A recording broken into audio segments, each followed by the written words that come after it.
Hey guys, it's been 2 months since we've moved to Ukraine and 2 months since we did our last video. We're real consistent, just videos every day. We're working on it. We are. It's been the last 2 months have been stressful because of all the change and stuff, so we'll get the vlog stuff down eventually. But what has been going on the last 2 months? A lot. So in the last video, I think we talked about what we were doing, like wrapping up our stuff with our house and all of that. And then, the next day or the next 2 days, we got on a plane and we flew to Ukraine. And we landed here and stayed with my sister and brother-in-law for a couple of days. 3 or 4 days. But we had rented an apartment through Airbnb and did a long-term rental through the end of last month, June. So that ended 2 days ago. And now we're staying with my sister again. So it has been quite the adventure. Such an adventure. Yes. What am I supposed to talk about? Talk about what happened. Oh, okay. The past 2 months have been so exciting because it's just been a really fun new season of life, but also difficult. And I think some of those things have been learning how to shop and cook. I feel like the foods here that they eat are so different, like beans. I cannot find beans for the life of me here, dried beans. Okay, I can find 2 options of canned beans for $2 a can. But lentils, which is a type of bean, there's so many of them. So I'm like, okay, I'm not going to cook black beans or pinto beans. I'm going to cook lentils. So just learning how to, I think, live the locals and just all of that has been really fun. I love it, but it's also a little exhausting. I don't know what to do, and learning how to shop. And there's so many markets, and it's been super cool since we moved here.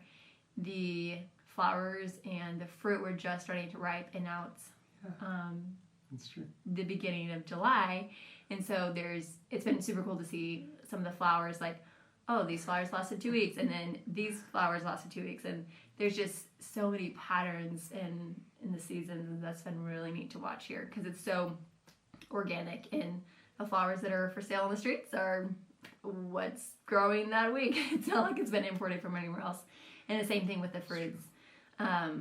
So that's been really neat. Public transportation has been another thing that we've been learning how to do and getting used to. That has been a lot, honestly. Yeah.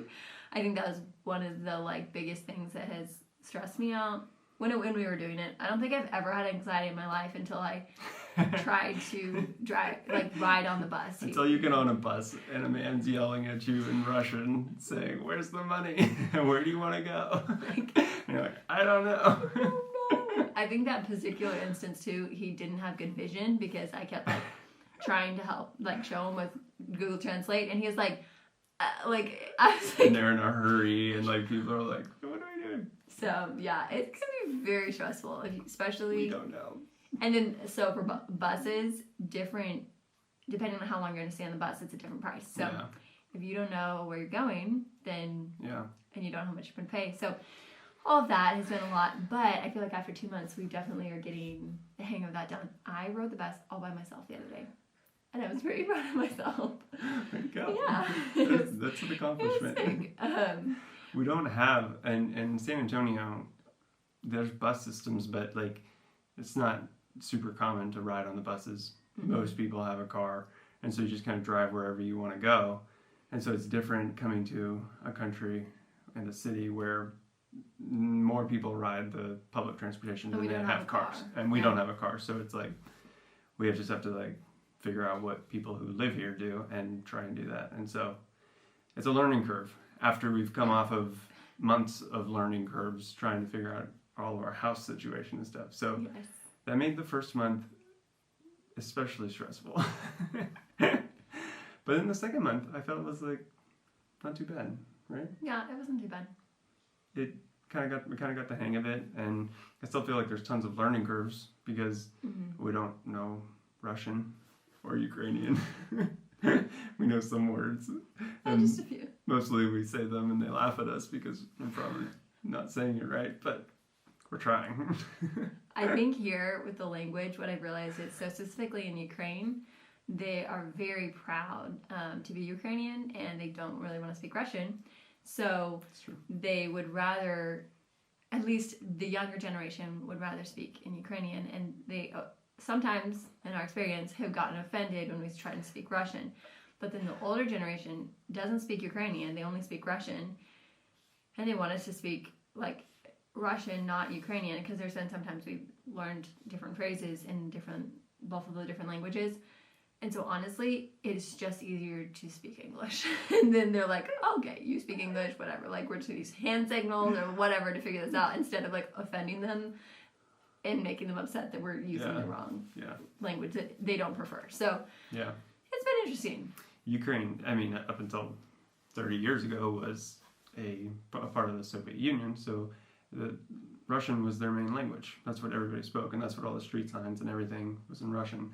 But since they've become independent again, they love English and English-speaking people that speak English, and they'll wear shirts that have English on them, and they'll name their restaurant English names because they're very interested in speaking English and stuff. So that kind of helps. It's still, most people don't speak English, so that it makes it hard, but it's. I've heard that most people would probably rather speak English to you than Russian, and so that makes it kind of interesting. And I think it depends too. If you're closer to Europe, so depends. Then they're going to speak English or Ukrainian. They want to speak English or Ukrainian. But if you're closer towards Russia, obviously they want to speak more Russian. So it just depends too where you are in the country. Yeah. But that's another thing that you don't know until you get here and you just start talking to people and they're like telling you what they think, and that's the everyone kind of stuff has that you figure out when you're here. Such a different perspective on the language here, like very, very different. Yeah, which is very unique. So it's been interesting. Yeah, very much. We wish we could have brought our car with us. That would make transportation a lot easier. Okay, there is probably, I think we've seen like 7 or 8 different FJs here. That we keep seeing because they're like the exact same style, different colors and styles, but it's like I freak out. I think both of us like freak out when we see them. We're like, oh my gosh, it's an FJ! Like it could have been ours. It like kind of just like is a moment where you think that you've been dreaming, and then all of a sudden you see your car, but it's like, wait, no, like that's not ours, because they're not common here. Trucks and like big vehicles are not common here. So expensive to bring. When you see it, you're just like shocked, which is why we didn't bring our FJ, because it's an older, really big vehicle, and the fines and import costs, like, it's just... Would have been expensive. It doesn't really make sense. Unless you We're coming back for it. We'll come back. So. Adventure in the FJ. Yeah, but it's been... 2022. It's so sad to see FJs. But. Yeah. Anything else that we did the last 2 months?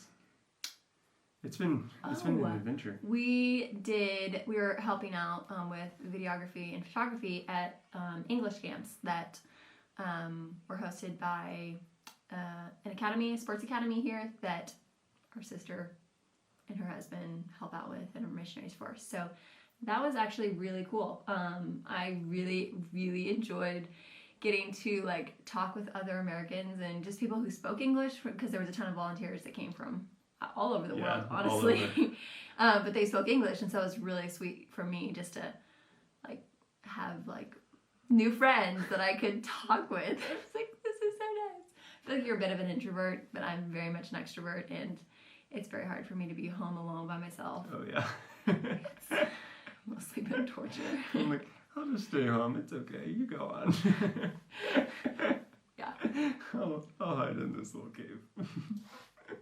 So that was great. I was really, really happy about that. Yeah.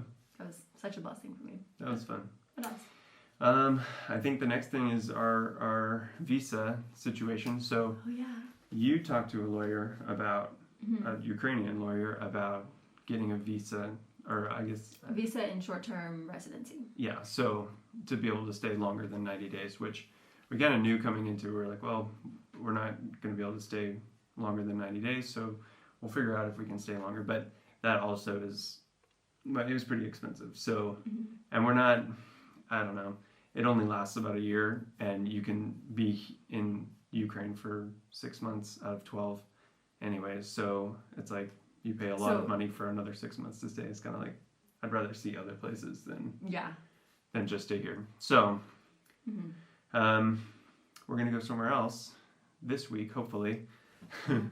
And thinking about going to Romania, because it's one of the few countries that has similar rules right now with COVID. So all of the countries that are a part of the EU and to the west, like Poland, they are like completely shut down right now because of COVID. But if you go to Romania, Moldova, like further south, the countries that were at least somewhat part of the Soviet Union, like former Soviet states, they are much more open to people traveling, especially from Ukraine. So probably going down there. We'll see. We know people in Romania and we know people in Moldova. So those are both options. And then if we wanted to see like more stuff, Croatia I think is open. Different countries like that. So yeah, she really wants to go to Croatia. It's the ocean. Don't you want to go to the mountains? Every single day I think he tells me, your allergies will be better when we get to the mountains. The mountains, yeah. And like, it'll be cooler. My tan, you know. And my allergies will be better when we get to the ocean. I don't know. Seawater. We're mostly flying by the seat of our pants daily, which is made it the ultimate adventure. Yeah, it is. And yeah, it's been really fun to do with you, actually. Oh. Because no, I'm serious. Because it's like it's a lot of stressful circumstances, and there's so many things that don't go the way you plan, and you just kind of have to figure it out like every day. It's been hard on our marriage in so many ways, but also really sweet to figure it out. And like we're the we're travel buddies, and like we figured this out together. And I'm so proud of you and all the research you've done, like figuring out what countries you can go to and all the things. It makes it so much sweeter to do with your best friend. So I'm really proud of you. It's fun. Yeah. It is fun. It's a lot more fun to do with somebody that you really want to be with, because that makes it a lot easier. That's true. Then you can figure it out together, and it doesn't really matter if you're going to the mountains or you're going to the sea. It's fun. You just want to go.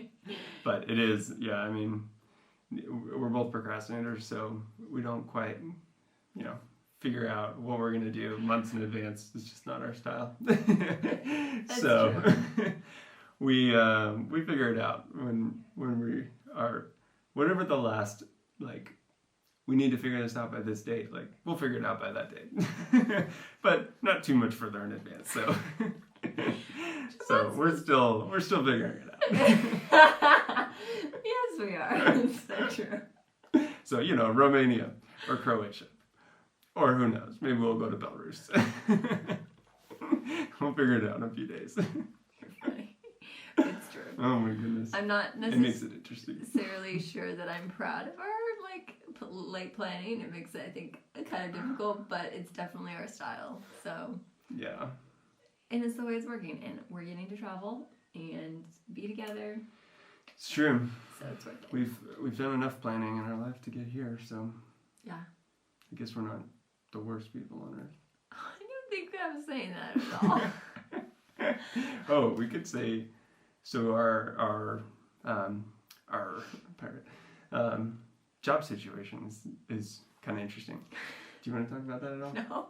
Okay, well. Please do. Go for it. Oh, I was saying, like, do you want to talk about it on camera? Yeah, we can. I don't care. I'm like, wow, okay, this is awkward. I just started this. You can talk about it. I just don't want to. We both, before we moved, we were both working full-time. Well, okay, up until, like, all of 2020, we were working full-time. And then January, we started to back it out, and, like, so that way we could actually leave our jobs. Slowly start doing from like full-time to not working at all, like gradually. And it was kind of neat because of COVID. We our jobs had to figure out how to let us work remote. Mm-hmm. So that really worked out because now we're not there. and they still let us work remote. So that's been nice. Although it's not full time, which would be nicer. We're still transitioning into other opportunities. So doing freelance stuff, graphic design and videography, like video editing type stuff, which has been cool.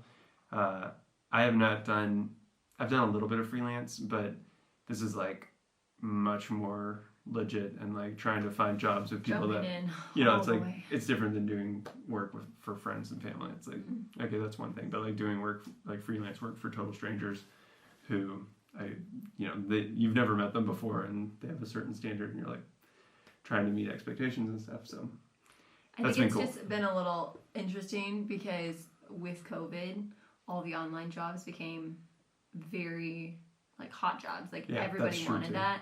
And so now like we didn't really prepare ourselves for this. We knew that like we were going to do online work and that it's possible, but everybody wants that. So it just makes it very competitive. We weren't really anticipating that. So that's been definitely whoa, words. Definitely been a dynamic that's complicated, kept us on our toes. Yeah. But well, and I mean, if I could go back, I would probably have started trying to get freelance jobs in 2020 when we were even beginning to think about moving over here. I started probably in January of this year looking for freelance jobs, and it took till we got here to actually get a job. Yeah. But now that I've got freelance work and I can start to build out that portfolio and say like, oh look, I do freelance. Like I did it for this guy and this guy and this guy. It makes it a little bit easier. But yeah, you need a long runway to get off the ground with that kind of stuff. So I'm glad that we still have other work that we can do while we're here, other remote work. But as far as like getting jobs in Ukraine, oh yeah, that is definitely probably not. Especially because we can't really, I mean, unless we worked for the embassy, I don't think that there's really any other option for us to work here without speaking the language. There's some. Oh, really? Well, yeah. Like what? I mean, because there are jobs that we could do. So, like, there are graphic jobs that I could do. Oh, really? Yeah, and video jobs. Here? Mm-hmm. I've had people say cool. that. I didn't realize that. I think you were going to say English. That's true. I could teach English. So there are jobs, but I'm not so interested in, like, getting a job and, like, working here. I think that might be a confusing thing, too, when we say, like, we're moving to Ukraine. Yes. I think that might, we said that in the past, and I think we've even said it in this video, like, well, we're moving to Ukraine. And that might be a little bit strong of a word. Yeah, I think it is. Moving in the sense of, like, oh, we're going to be here for a year or so. Or a while, yeah. And we haven't committed to, like, getting visas. Visa is what you need to get residency, and getting residency and, like, buying or renting a house long term, or getting jobs here that we would be in the country. And we specifically did not because we wanted to take the opportunity to go visit the other countries. So we're going to say, if we're going to be over here anyway, we're young and flexible, we're going to do that. So we want to spend the majority of our time in Ukraine. We love it here. I love this country. It's so great. It's very cool. It's great. But we might as well spend the rest of the time traveling. So moving, definitely, I think you're right, it's a strong word. We're moving from our home for a while. We'll go back one day via Romania or Croatia or something, you know. We'll get back to something. One of these countries, you know, one day. I don't know, one day we'll just like pack up and go home and be like, all right, we're done. I don't know. With by the seat of our pants. Like, yeah. Like, we should just go home tomorrow. Anyways. It's a little more planned out than that. But I guess you'll have to follow along to find out because neither of us even know. Oh, that plug though. Like and subscribe to keep on seeing our stuff. You can become a patron or you can just pay us direct deposit. I'm just kidding. I don't know, I've been watching a lot of YouTube lately. I can tell. Okay. Anything else? I think that's it. Yeah. All right. I think That's great. that's a wrap. Hey, thank you We'll so see much you for in 2 watching. months. Thanks for. Hey, no. I'm committed to this channel. I'm so Yeah, committed. there will be more stuff. We Yes. promise. But thank you so much for watching till the end of this video, and we appreciate that you're following along with us. It's quite the adventure. It's very interesting, and it's interesting for me daily. I'm like, what's happening today? But we're glad you're here. So thanks for following along. Paka paka. Okay. I know we're Russian done here. now.